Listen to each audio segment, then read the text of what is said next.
Machop Community Day and Gigantamax Machamp Max Battle Day are both taking place this weekend in Pokémon GO, and in this video I'm going to be covering everything you need to know to make the most out of these events.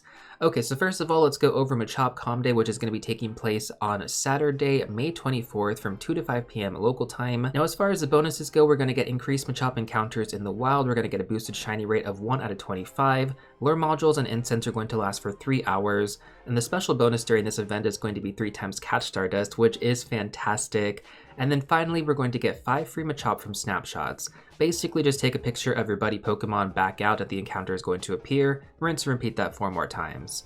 Now, during this event, when you evolve all the way up into Machamp, it's going to get the special Com Day moveset, Payback. We'll talk more about this later. Now, throughout this event, you can also get more encounters with Machop by doing event-themed field research quests throughout the day. This is actually a great way to get a Hundo or potentially even a Shundo, as the floor IVs are going to be 10, 10, 10. If you're looking for the Hundo from the research, it's going to be 548 CP. Now, additionally, from field research, there's also going to be special tasks that are going to give you guaranteed special backgrounds for the Might and Mastery season. So if you encounter these following tasks, win a 5-star raid, trade a Pokemon, or complete a party challenge, this is going to give you one of those special guaranteed backgrounds. They're basically focused around interaction with other players. Now, you're also going to get a timed research on the day of the event that is going to award you with a guaranteed special background once completed. This is pretty easy to get done, you just have to catch a Pokemon on 5 different days. So if you don't really want to worry about those field research quests, you can get at least 1 guaranteed special background from this event. Now, we are also going to have showcases featured during this event as well. These can get you some great premium items in game like star pieces, lucky eggs, incense, stuff like that, but only if you end up placing first or second, so it is really important that you guys hold onto your double extra large variants for the best chance at winning. You're going to be catching a lot of Machop throughout the day, so there's a good chance you're probably going to encounter at least a few of these. Now, following that, thanks to the most recent global challenge in Pokemon GO, we're going to be getting free special research tickets that normally cost $2. The only way to get these is that if you got it gifted from one of your friends in-game, but at this point, most people have probably gifted their friends these tickets, so I'd be surprised if you haven't gotten one already. From these special research tickets, you're also going to get a guaranteed special background at the end of each page completed. There's going to be a total of 3 pages, so that means 3 guaranteed special backgrounds. The Machop that you encounter from this special research is also going to be boosted at 1 out of 25, so there is a good chance you could get a shiny with that special background. Those are really cool. Next up, let's take a look at the meta relevance for Machamp, both in PvP as well as in raid battles as a budget attacker, and we'll talk more about that in detail in a second here. So first of all, in the Open Great League, Machamp is going to rank in the top 100, and then in the Open Ultra League is going to rank in the top 150.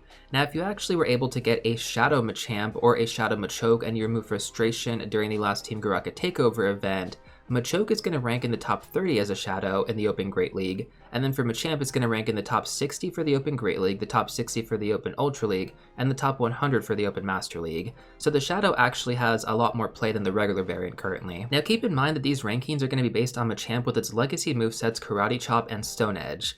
Unfortunately, neither of them are going to be featured during this event, but that still doesn't mean that you shouldn't be hunting for these, because the meta does change every season and Payback could end up becoming meta relevant once again. So I would definitely grab a good IV spread for both the Great League and the Ultra League if possible, and keep those Machamp in your storage for a rainy day. Now, additionally, if you want to make your life easier, you can quickly pull up good PvP IVs for Great League and Ultra League by using this search string on screen. Next up, let's talk about Machamp in the raid/gym meta. So Machamp is actually one of the best budget options you guys can build in Pokemon GO thanks to the Trade Evolution Candy discount. It's still going to cost you 25 candy to evolve Machop to Machoke, but when you evolve it into Machamp, it's going to be free instead of 100 candy. The optimal strategy during this event is going to be to catch and trade your highest level Machop and then evolve them all the way up. An easy way to tell the level of a Pokemon is by looking at the Stardust required to power it up. So without the weather boost, you can catch up to level 30 Machop in the wild, and these are going to cost up to 5,000 Stardust to power up. Now, with the weather boost, you can catch up to level 35 Machop in the wild, and these are going to cost 8,000 Stardust to power up. So just look for that indicator on your Machop as you catch them. They're going to be really high CP, and then you ideally want to trade these with somebody else who also has high level Machop, and then after that you can just evolve them for just 25 candy and boom, you have a battle ready team. Fighting type attackers are also some of the most frequently used attackers in the game, so I would recommend evolving your best 6, possibly even your best 12 if you want an army of Machamp. And honestly speaking here, I think that can definitely pay off for you, just because if you're ever low on revives, having a bunch of really good attackers means that you don't have to really revive the same Pokemon over and over again. For most players, this probably isn't going to be that big of a deal, but for some players out there who struggle to get more revives and potions, this can definitely help you out. Now ideally, you guys also want to wait until a week after this event has concluded to evolve your Machamp to get them as fighting type attackers. The reason for this is because if you do it any sooner, you're going to get payback as a legacy moveset.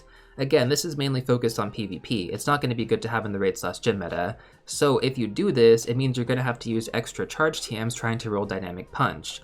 And I'm not sure about you guys, but after the last Team Go Rocket Takeover event, my charge TM stock is looking pretty low. So with that being said, that pretty much covers the meta relevance for Machamp. It's definitely a great Pokemon I would pay attention to, both for the raid/gym meta if you are a new or returning player, or for the PvP meta if you're interested in that. Next up though, I do want to go over some event tips and tricks to help you guys really take advantage of the 3x catch Stardust bonus. First of all, we have the fast catch trick, arguably the most important thing you guys can be utilizing during this event. If you want to check out a more detailed guide on how to actually do this, I'm going to leave a link down below as well as in the top right hand corner right now. For newer players out there, it's definitely something that you have to utilize. If you've ever wondered how some players catch so many Pokemon during these events, it's because they're using the fast catch trick. Now additionally, on top of that, it's also going to be recommended for your buddy Pokemon to at least be at Great Buddy status. This is because it gets access to the catch assist bonus, which is going to essentially bounce the Pokeball back sometimes if you end up missing your throws. Following that, let's talk about premium items. So first of all, we have star pieces. I would recommend at least 4 of these for this event. This is going to take your Stardust bonus from 3 times to 4.5 times because star pieces give a 1.5 times bonus. Now, I would not recommend dropping all of these at once. I would actually do them one at a time so that you can actually grind at your own pace. This way you can also take breaks in between. Most people don't realistically grind for 3 hours straight, so it just doesn't make sense to drop 6 star pieces at the very beginning of the event. Now additionally, on top of that, I'm also going to recommend having 4 lucky eggs to go alongside those star pieces. Even though we're not going to have an experience bonus during this event, I mean, you're still going to be catching a lot of Machop, and it's also really easy to land excellent throws on this Pokemon. So if you're getting a bunch of excellent throws with that 2 times experience bonus, that's 2,000 experience per catch. And again, you're trying to catch as many of these as possible for the increased Stardust. So, I mean, all things considered, it actually seems like a good time to drop a lucky egg alongside your star piece. In most scenarios, this probably wouldn't be the case, but for Machop, it definitely is. Once again though, this is totally an optional bonus, just like the start pieces. If you decide not to use them, you can definitely still make some excellent gains during this event. Now finally, you should also drop at least 1 incense during this event to get the 3-hour bonus. And if you're actually planning on playing after the event, it would also be a good idea to drop multiple incense, because if you do it during the event, you're going to get an additional 3 hours for every increment. I don't typically take advantage of this bonus too often, but sometimes I do end up dropping like an extra incense or 2 just because there is an ongoing event that is kind of worth grinding.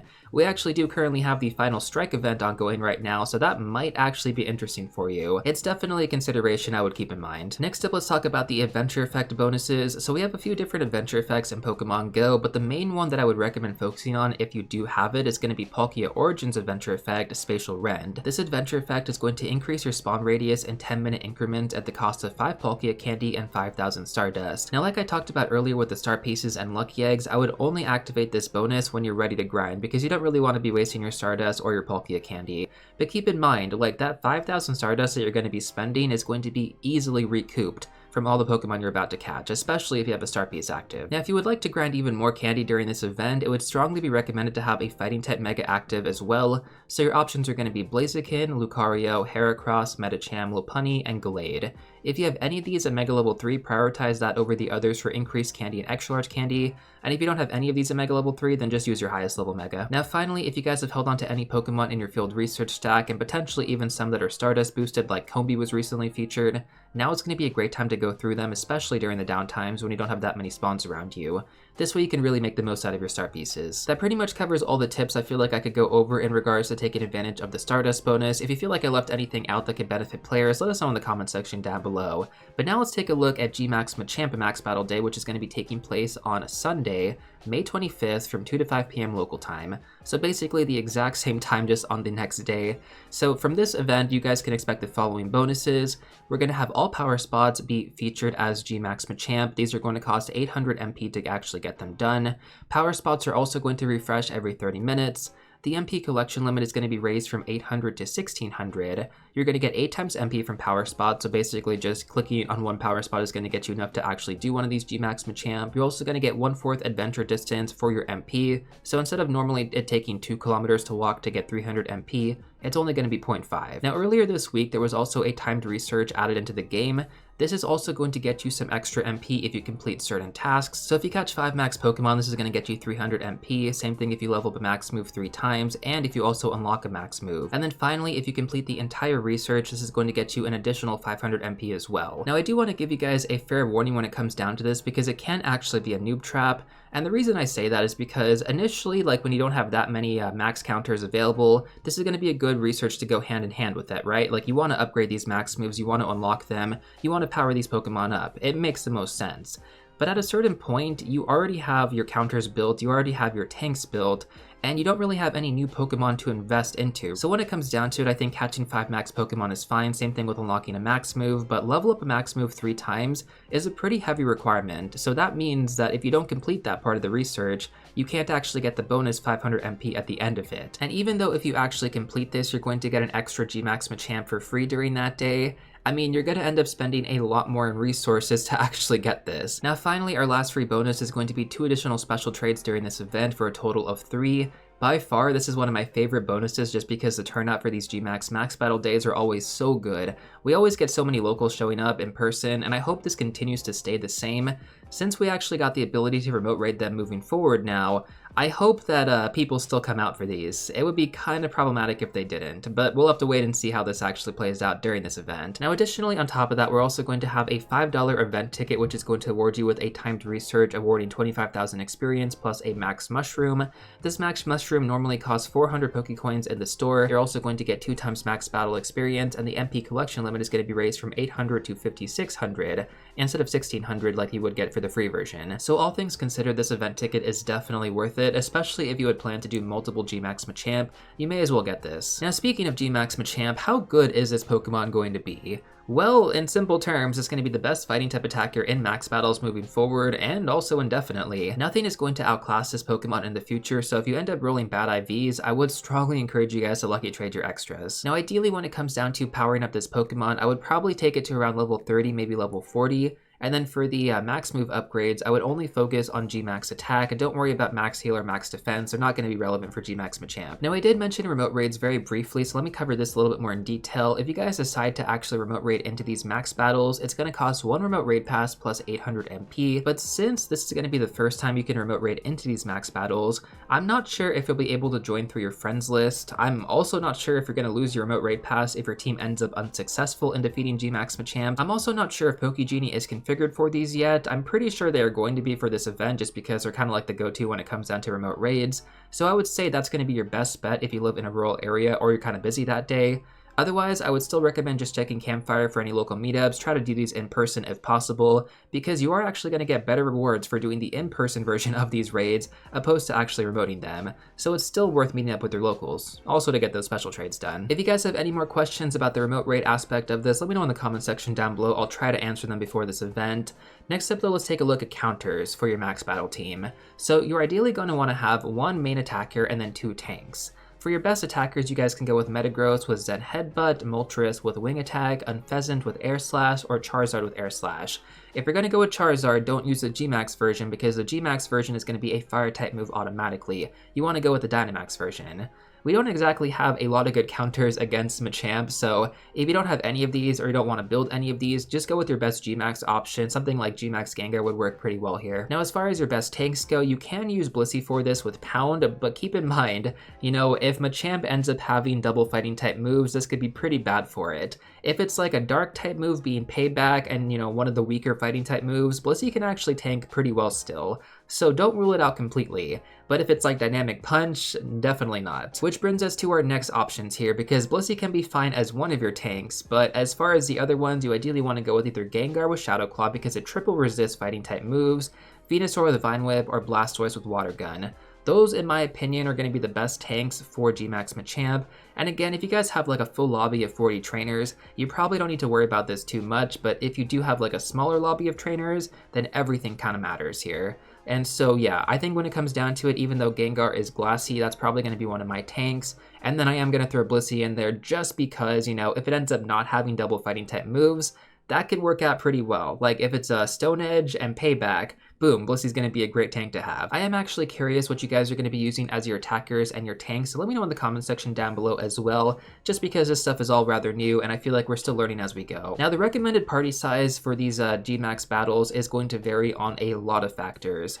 A conservative estimate would be around 15 to 20 trainers. Now, since you can remote raid into these during this event, I do feel like it's going to be easier to get the lobbies for this size, and for those of you that are going to be remoting into these, just make sure there are enough trainers before you go into it. If there aren't, hop out before the 30-second mark so that way you don't lose your remote raid pass. Like I mentioned earlier, we really don't know if you're going to lose a remote raid pass if you are unsuccessful, so it's just better not to risk it this early on. Hopefully we'll kind of figure out if this stuff is true or not as we get through this first GMAX Max Battle Day with the remote raids implemented, but again, because of the uncertainty, it's just better to go on the safe side. Finally, let's go over some event tips and tricks to help you guys make the most out of this event. We're going to focus on golden raspberries first. Historically, these GMAX Pokemon have not been easy to catch, so you don't want to be using pineberries on this. Don't use silver pineberries even, because even though they do have an increased catch rate, you want to go with the best catch rate possible, and that is going to be golden raspberries to really maximize your chances here. Combined together with consistent great or excellent throws, and you guys are going to have the best chance of actually catching these. Max Pokemon also can't attack you in the catch phase, so take your time when calculating your throws. Please do not rush, because that's how people end up losing these. The next thing I want to talk about is going to be the timed research redemption. We kind of touched on this earlier, but if you complete any of the MP tasks in your field research, make sure not to redeem them until you've already collected your max MP for the day on GMAX Machamp Max Battle Day. The MP that you get from this timed research is going to bypass the daily limit, so if you actually completed everything already, you're going to get an additional 1400 MP, which can get you like 1 to 2 more GMAX Machamp, and I think that's pretty good. Even if you don't complete the entire timed research, just claim whatever extra MP you got, but do that after you already hit the daily limit. Following that, I want to talk about lucky eggs and star pieces during this event, because I think out of any event in Pokemon Go, these are going to be the best time to use them. So each GMAX Machamp defeated is going to award you with 25,000 experience, with a lucky egg that's going to be 50,000. Now if you buy the event ticket, you're going to get 2 times max battle experience as we talked about earlier, so that's going to go from 25k to 50k, 100k with the lucky egg, and for the spend to win players out there, you can actually double this again by spending 200 Pokecoins in the reward screen, which means you're going to get 200,000 experience per raid. Additionally, on top of that, you're also going to get 25,000 Stardust when you defeat these GMAX Machamps, so if you have a star piece active, this is going to give you 37.5 thousand Stardust. And once again, for the spend to win players, you can double this by spending 200 Pokecoins in the reward screen, which means in total you're going to get 75,000 Stardust. So if you have a lucky egg and star piece active and you have the event ticket, you're going to get 200,000 experience per raid and 75,000 Stardust. It's actually kind of insane how OP this method is for the whales in game. Stardust farming and XP farming has never been easier. Even for the free-to-play players out there, just using a star piece alone and knocking out like 2 to 3 of these in 30 minutes is going to net you like 100,000 Stardust. So if you have a solid group together in your local area going from one max battle to another, I would strongly recommend dropping both lucky eggs as well as star pieces, at least one. But with that being said, that pretty much covers everything I felt like you guys needed to know to make the most out of this weekend. Best of luck out there during these events, and if you guys want to actually know what are the best Pokemon to power up and lucky trade, then check out these videos next.